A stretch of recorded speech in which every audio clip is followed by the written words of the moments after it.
सप्तशती का 13वां अध्याय और अंतिम अध्याय। ध्यान। जिनके शरीर की कांति बल कालीन सूर्य की भांति है, जिनके 4 भुजाएं और 3 नेत्र है, तथा जो अपने हाथों में पाश, अंकुश, वर एवं अभय की मुद्रा धारण करती है, ऐसी उन शिरा देवी का मैं ध्यान करता हूँ।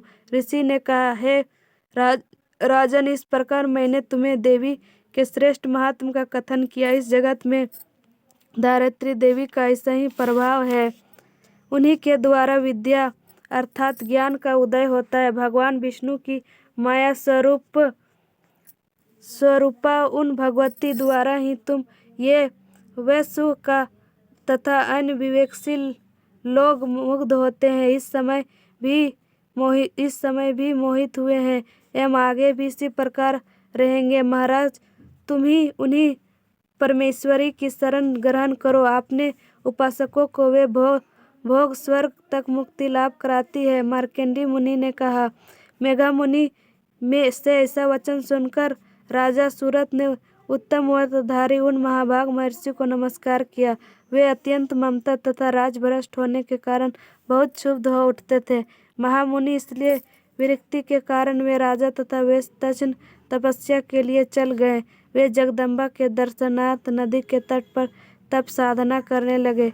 वे वैश्व देवी सूक्त का उत्तम जप करते हुए तपस्या में लीन हुए।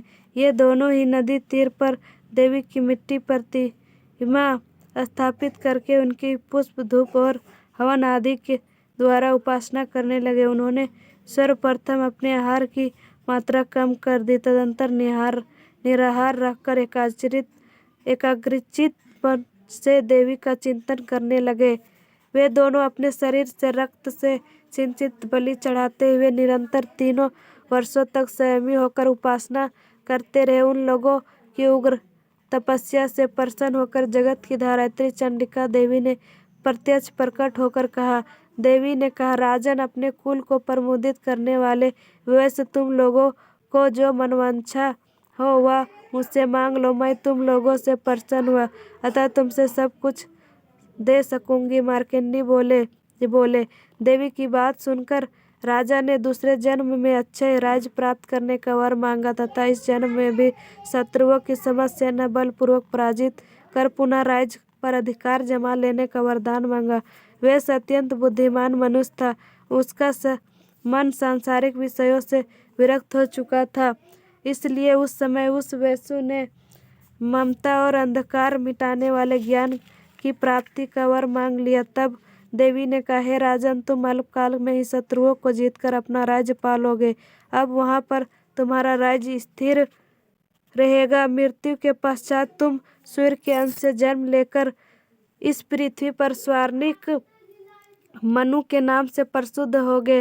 हे वैश्व श्रेष्ठ, तुम्हें जिस वर को पाने की मुझसे इच्छा जताई है, मैं देती हूँ। तुम्हें मोक्ष प्राप्ति के लिए ज्ञान की उपलब्धि होगी। मार्कंडेय जी ने कहा।